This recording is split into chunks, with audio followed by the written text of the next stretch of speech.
Selamat pagi Bapak Ibu dan Saudara yang dikasihi Tuhan. Shalom. Puji Tuhan, pagi ini kita boleh bersama-sama beribadah kepada Tuhan. Kini kita akan merenungkan firman-Nya. Saya mengajak kita semua untuk membuka kitab suci kita di dalam Injil Lukas. Lukas 9 ayat 22 sampai ayat yang ke-27. Lukas pasal 9 ayat 22 sampai ayat yang ke-27. Ya, saya akan bacakan untuk kita. Begini kebenaran firman Tuhan dengan judul perikop pemberitahuan pertama tentang penderitaan Yesus dan syarat-syarat mengikut Dia. Ayat 22. Dan Yesus berkata, Anak manusia harus menanggung banyak penderitaan dan ditolak oleh tua-tua, imam-imam kepala, dan ahli-ahli Taurat, lalu dibunuh dan dibangkitkan pada hari ketiga. Katanya kepada mereka semua, setiap orang yang mau mengikut aku, ia harus menyangkal dirinya, memikul salibnya setiap hari, dan mengikut aku. Karena barang siapa mau menyelamatkan nyawanya, ia akan kehilangan nyawanya. Tetapi barang siapa kehilangan nyawanya karena aku, ia akan menyelamatkannya. Apa gunanya seorang memperoleh seluruh dunia, tetapi ia membinasakan atau merugikan dirinya sendiri? Sebab barang siapa malu karena aku dan karena perkataanku, Anak manusia juga akan malu karena orang itu. Apabila ia datang kelak dalam kemuliaannya, dan dalam kemuliaan Bapa dan malaikat-malaikat kudus. Aku berkata kepadamu, sesungguhnya di antara orang yang hadir di sini ada yang tidak akan mati sebelum mereka melihat kerajaan Allah. Amin. Demikian pembacaan firman Tuhan. Yang berbahagia adalah kita yang membaca, merenungkan dan melakukan firman Tuhan setiap hari. Amin. Bapak, Ibu dan Saudara yang dikasihi Tuhan, pada pagi hari ini kita bersama-sama merenungkan firman Tuhan ini. Tema kita yaitu syarat mengikut Yesus. Nah, kalau kita lihat di teks tadi yang kita baca, sebenarnya dari ayat 1 sampai selesai ya, satu pasal di pasal 9 ini, Yesus itu sedang berbicara kepada murid-muridnya. Dan di situ ada banyak orang ya, ada orang-orang lain yang mengikut mereka. Yesus berbicara kepada mereka. Peristiwa ayat 22 sampai ayat 27 ini, sebelumnya itu ada suatu peristiwa, kalau Bapak Ibu lihat di pasal 9, di ayat yang pertama itu dikatakan Yesus mengutus ke-12 murid. Lalu di pasal 18 itu ada judul perikop pengakuan Petrus. Nah, kemudian setelah ada pengakuan Petrus, lalu Yesus berbicara kepada murid-muridnya itu. Sebenarnya tujuan Yesus berbicara ini memberitahukan tentang penderitaan dan syarat mengikut Dia adalah untuk mempersiapkan para murid. Ya, Yesus mempersiapkan mereka. Kenapa? Karena Yesus sendiri sudah mengalami dan akan mengalaminya mengenai yang namanya penderitaan. Di ayat yang ke-22 dikatakan, dan Yesus berkata, Anak manusia harus menanggung banyak penderitaan dan ditolak oleh tua-tua, imam-imam kepala dan ahli-ahli Taurat. Ada kata di sana bahwa anak manusia harus menanggung banyak penderitaan dan ditolak. Ditolak. Nah, Bapak, Ibu dan Saudara yang dikasihi Tuhan, guru, Yesus itu adalah guru. Guru sendiri ditolak. Apalagi muridnya. Yesus sebagai guru pada waktu itu, dia sendiri ditolak. Apalagi muridnya. Itu sebabnya dia mempersiapkan murid-muridnya. Supaya apa? Supaya ketika mereka mengikut Yesus, mereka kuat. Mereka siap menghadapi setiap tantangan. Siap ditolak. Ditolak itu enak atau tidak Bapak Ibu? Tidak enak ya. Yang muda-mudi Gimana rasanya ditolak? Seperti dunia berakhir. Ya, pernah merasakan itu? Bersyukurlah yang tidak pernah merasakan. Amin ya. Bapak, Ibu, dan Saudara, ditolak itu tidak enak. Tapi Yesus mengalaminya. Dia ditolak. Bukan hanya oleh orang-orang biasa, tapi para pemimpin agama. Bapak, Ibu, dan saudara-saudara yang dikasihi Tuhan Yesus, di sini kita belajar bahwa Yesus begitu mengasihi murid-muridnya sehingga ia benar-benar mempersiapkan mereka. Ia memberitahukan penderitaannya. Ia memberitahukan bahwa dia akan dibunuh. Ia tidak menyembunyikannya. Tetapi bukan tanpa pengharapan. Mari kita lihat kalimat terakhir di ayat yang ke-22 itu. Kalimat terakhirnya berkata apa? Dan dibangkitkan pada hari ketiga. Tidak hanya menderita, tidak hanya ditolak, tidak hanya dibunuh. Tetapi pada hari yang ketiga, Yesus bangkit. Itulah pengharapan kita. Maka Yesus katakan, ikutlah aku. Mengapa kita harus ikut Yesus, Bapak, Ibu, dan Saudara? Ada berapa alasan?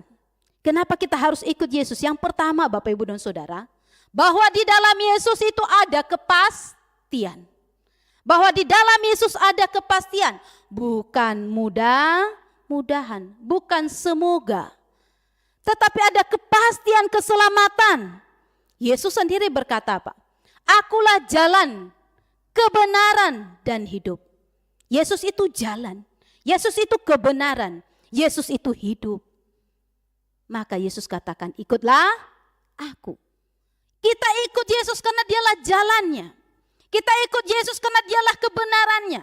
Kita ikut Yesus karena dialah hidup. Tidak ada seorang pun yang datang kepada Bapa kalau tidak melalui Yesus. Maka Yesus katakan, ikutlah aku.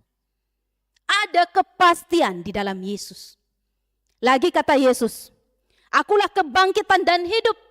Barang siapa percaya kepadaku, ia akan hidup walaupun ia sudah mati.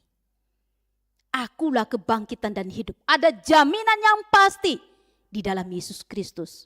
Itu sebabnya Bapak Ibu, kita ikut Yesus.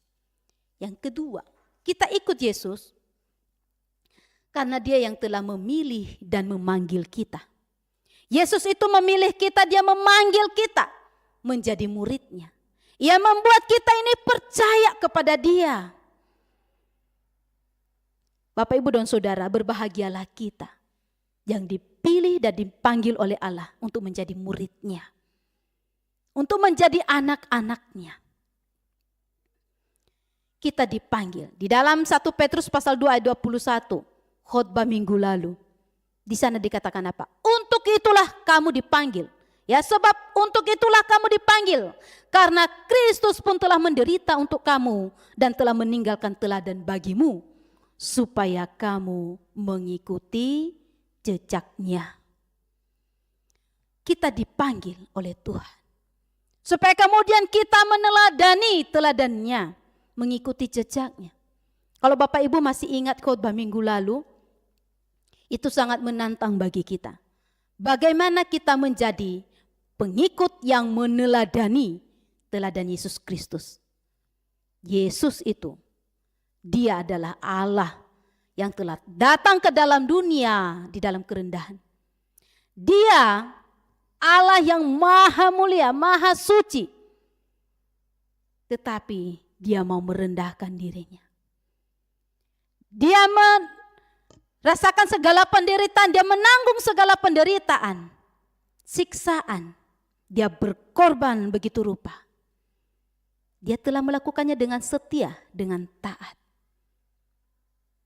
Dan itu menjadi teladan bagi kita.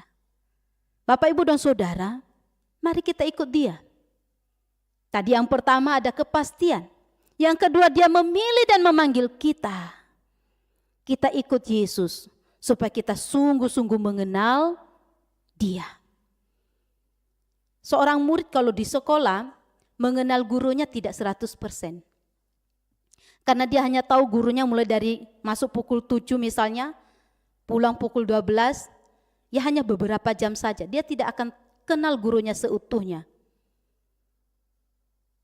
Murid-murid ketika mengikut Yesus, mereka ikut sepenuhnya. Kemanapun Yesus pergi, 24 jam mereka ikut Yesus. Sehingga mereka mengenal siapa Yesus. Maka kita hari ini sebagai murid-murid Tuhan, mari kita ikut Tuhan supaya kita benar-benar mengenal Dia. Siapakah Dia? Siapakah Yesus? Dialah Tuhan dan Juru Selamat kita. Kita boleh benar-benar mengenal Dia. Kita percaya kepada Dia. Kita menaruh pengharapan kita kepada Dia sepenuhnya. Kita hidup di dalam Dia. Tinggal di dalam Dia. Itu sebabnya kita harus ikut Dia. Bapak, Ibu, dan saudara-saudara yang dikasihi Tuhan. Ketika Yesus berkatakan, ikutlah aku. Tapi ada syaratnya. Ada syaratnya Bapak Ibu untuk ikut Yesus. Di ayat 23 dikatakan, katanya kepada mereka semua, setiap orang yang mau mengikut aku, ia harus menyangkal dirinya. Memikul salibnya setiap hari dan mengikut aku. Apa yang pertama Bapak Ibu? Menyangkal diri. Menyangkal diri. Tuhan tidak sedang mengatakan kamu harus amnesia sampai kita lupa diri. Tidak tahu ini siapa ya? Tidak begitu. Tapi menyangkal diri. Menyangkal diri itu sama dengan mengakui bahwa hidup kita ini bukan milik kita lagi. Bukan milik kita sendiri. Tapi hidup kita ini adalah milik Tuhan. Itu namanya menyangkal diri. Kita harus mengakui bahwa kita tidak hidup lagi untuk diri kita sendiri. Tetapi kita hidup. Hidup kita adalah milik Tuhan. Menyangkal diri berarti kita fokus atau berpusat pada Tuhan. Itu artinya menyangkal diri. Bahwa segala sesuatu dalam hidup kita arahnya adalah untuk Tuhan. Fokusnya, pusatnya adalah pada Tuhan. Menyangkal diri berarti kita tidak lagi hidup serupa dengan dunia ini. Tetapi kita hidup sesuai dengan kehendak Tuhan. Itu menyangkal diri. Kita tidak sama lagi dengan rupa-rupa dunia ini yang penuh dalam kegelapan. Dengan penuh dengan kejahatan-kejahatan yang ada. Tidak lagi demikian. Kita sudah mengalami hidup baru. Kita sekarang hidup sesuai dengan kehendak Tuhan. Bukan hidup semau-maunya saya. Menyangkal diri berarti kita meninggalkan keinginan-keinginan dunia ini. Kita harus meninggalkan dosa. Tidak lagi hidup di dalam dosa. Itu menyangkal diri. Tetapi kita hidup untuk memuliakan Tuhan. Bapak, Ibu, dan saudara-saudara yang dikasihi Tuhan. Mengikut Yesus harus menyangkal diri. Barang siapa mengandalkan dirinya sendiri, ia tidak layak. Bagaimana ia bisa mengatakan saya ikut Yesus sementara ia mengandalkan diri sendiri? Dia pasti mengatakan saya tidak butuh Yesus. Karena saya bisa sendiri. Kalau mengikut Yesus harus mengandalkan Tuhan. Kemudian Bapak Ibu yang dikasihi Tuhan, syarat yang kedua, kalau tadi menyangkal diri, syarat yang kedua adalah memikul salib. Harus memikul salib, wajib bagi kita. Gereja tidak menawarkan iming-iming yang mengatakan ikut Yesus hidup sukses. Hidup Yesus tanpa penderitaan. Ikut Yesus hidup bahagia, sejahtera selamanya. Tidak ada begitu. Tapi ikut Yesus harus siap memikul salib. Kita harus siap memikul salib karena Yesus sendiri telah menjadi teladan sempurna bagi kita. Ia telah memikul salib. Memikul salib kita. Yang seharusnya Yesus tidak perlu melakukannya. Yesus tidak perlu memikul salib itu, dia tidak melakukan dosa, dia sempurna. Dia tidak melakukan kesalahan. Tetapi demi kita, untuk kita, dia memikul salib itu. Sekarang Bapak Ibu dan Saudara, Yesus telah memikul salib untuk kita. Sekarang Yesus mengatakan, pikulah salibmu. Setiap hari. Bapak Ibu mengalami masalah setiap hari, itu harus dipikul, dijalani, dihadapi. Bersama siapa? Bersama Tuhan. Kita tidak bisa memikul salib kita sendiri tanpa Tuhan. Memikul salib. Bapak Ibu dan Saudara, salib itu lambang penderitaan. Salib yang ada di depan ini, setiap kali kita melihat salib itu, disitulah kita melihat bagaimana Yesus telah menderita di salib itu. Lambang penderitaan. Salib itu tempat Yesus dipermalukan. Salib itu di mana Yesus dengan ditelanjangin, digantung di sana. Diolok, diejek, dihina di salib itu. Bapak, Ibu dan Saudara, kita harus memikul salib. Kita akan menderita, kita akan mengalami banyak tantangan. Kita akan ditolak. Mungkin ketika kita menyaksikan Yesus Kristus, menyaksikan kemurahan Tuhan, banyak orang tidak suka. Bukan hanya tidak suka, bahkan ditolak. Bukan hanya ditolak, bahkan diancam. Itu yang terjadi. Kita harus siap mengikut Yesus. Memang demikianlah jalannya. Siap memikul salib. Menghadapi setiap penderitaan, tantangan. Kita siap dipermalukan. Karena Yesus sendiri sudah mengalami semuanya itu. Bapak, Ibu dan Saudara, janganlah kita malu menderita. Atau malu menerima kecaman karena iman kita, karena kesetiaan kita kepada Kristus.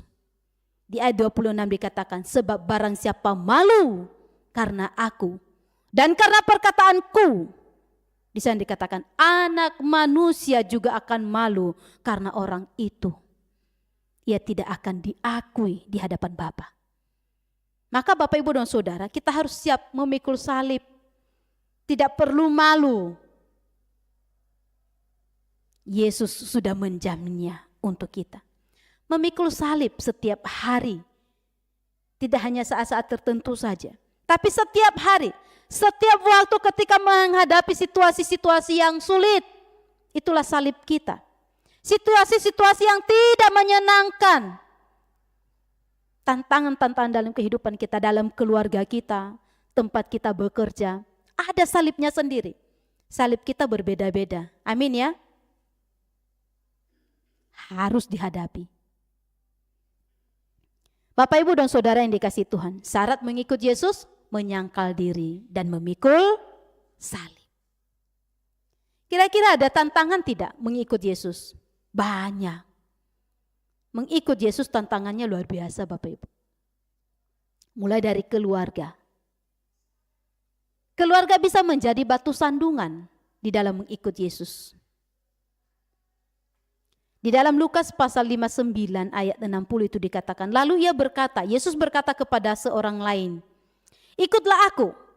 Tetapi orang itu berkata, izinkanlah aku pergi dahulu menguburkan Bapakku. Tetapi Yesus berkata kepadanya, biarlah orang mati menguburkan orang mati. Tetapi engkau pergilah dan beritakanlah kerajaan Allah di mana-mana. Biarlah orang mati menguburkan orang mati, tapi kamu ikutlah aku. Matius 10:37 sampai 38. Kasih kepada Tuhan di atas segala-galanya. Menjelaskan bahwa kita harus benar-benar mengutamakan Tuhan dalam hidup kita. Keluarga harusnya menjadi teladan, menjadi contoh bagi kita. Tidak menjadi batu sandungan. Tak jarang Bapak Ibu, pada zaman sekarang ini ketika anaknya, ada orang tua mendengar anaknya mau jadi hamba Tuhan, pasti dipertimbangkan, benar atau tidak. Jadi hamba Tuhan, nanti mau makan apa? mau jadi hamba Tuhan, jadi apa kamu nantinya? Dia lupa bahwa yang memelihara Tuhan. Amin ya. Langsung yang di atas. Sumbernya langsung di atas. Tidak perlu takut, tidak perlu khawatir. Tuhan memelihara.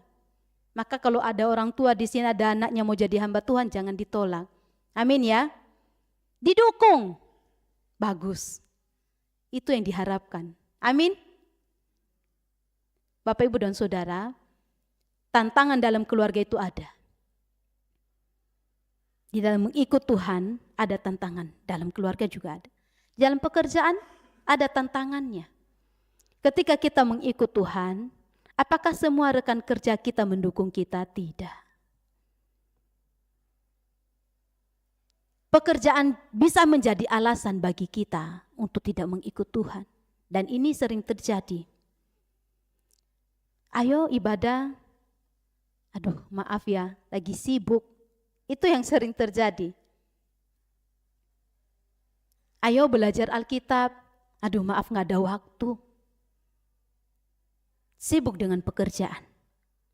Hitung-hitungan dengan Tuhan. Kalau saya ke gereja habis waktu 2 jam. 2 jam saya bisa pergunakan untuk mencari uang. Untungnya besar. Ke gereja rugi. Memberikan persembahan. Rugi kan? Rugi. Ada yang berpikir begitu Bapak Ibu? Bertobat.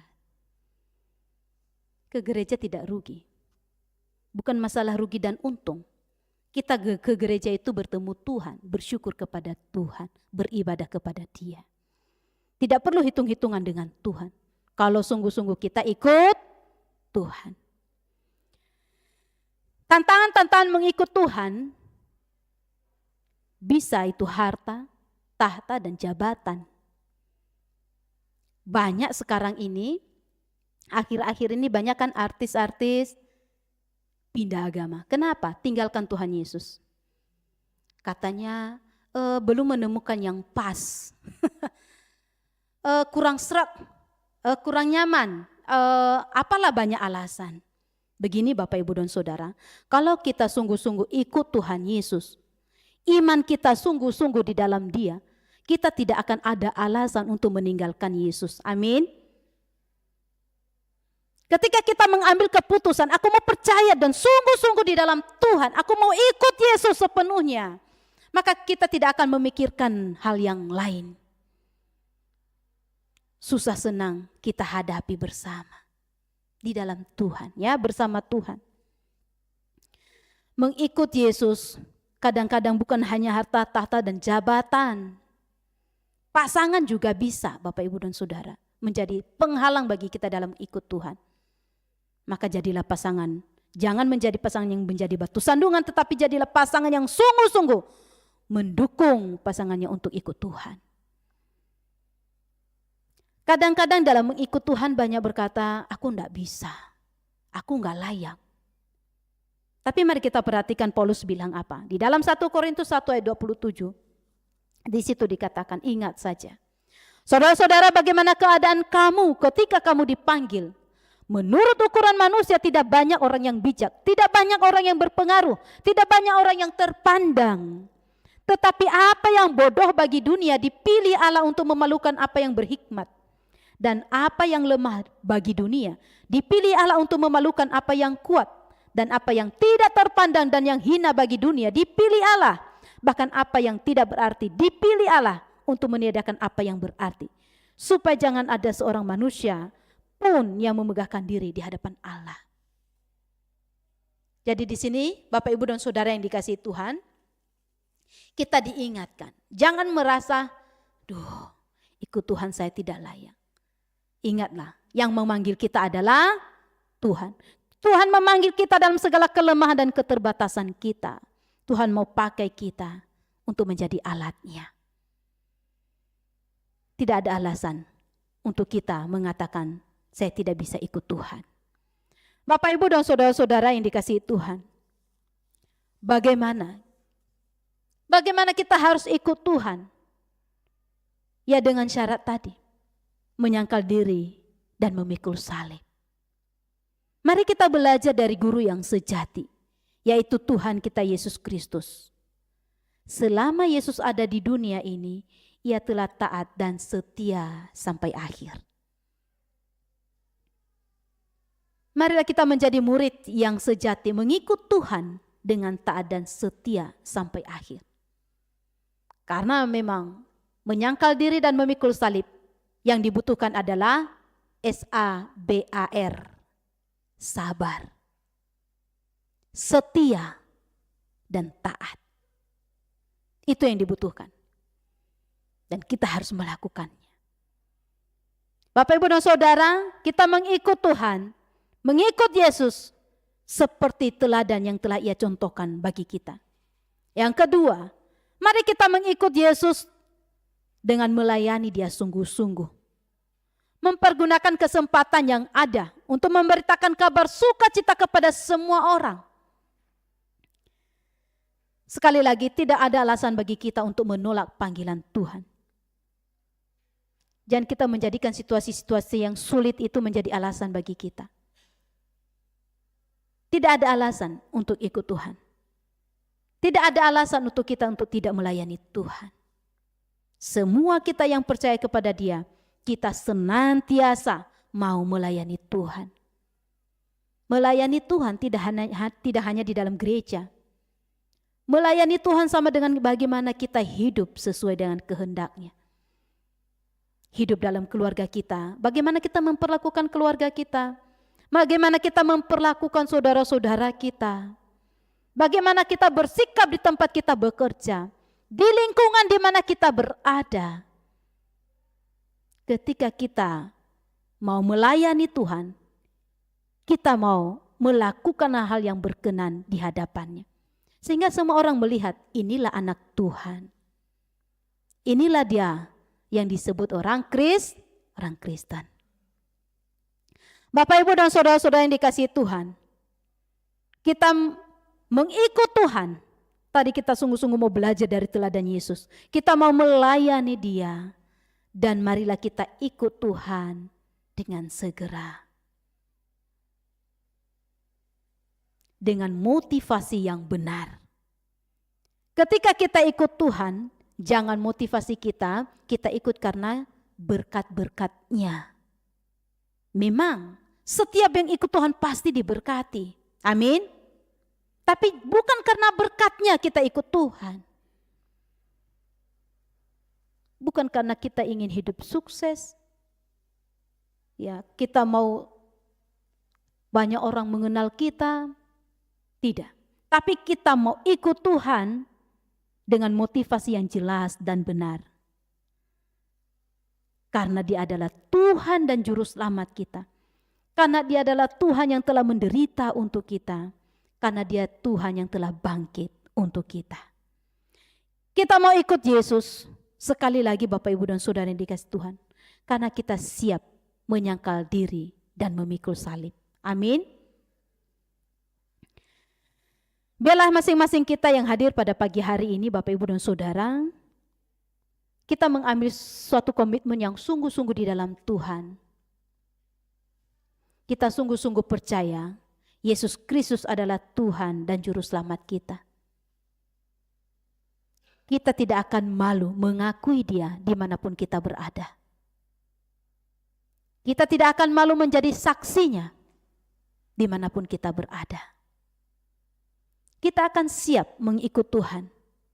Siap menghadapi setiap tantangan yang ada. Penderitaan sesulit apapun, kita siap. Karena kenapa? Karena kita tidak berjalan sendiri. Tapi karena ada Tuhan menyertai dan memampukan kita. Amin. Kita siap menghadapi semua itu. Kita mau memikul salib. Kita mau berjalan bersama dengan Tuhan. Biarlah firman Tuhan pada pagi hari ini boleh menguatkan kita, meneguhkan iman kita kepada Dia. Kita semakin mencintai dan mengasihi Tuhan, semakin percaya kepada Dia. Kita ikut dengan setia. Amin.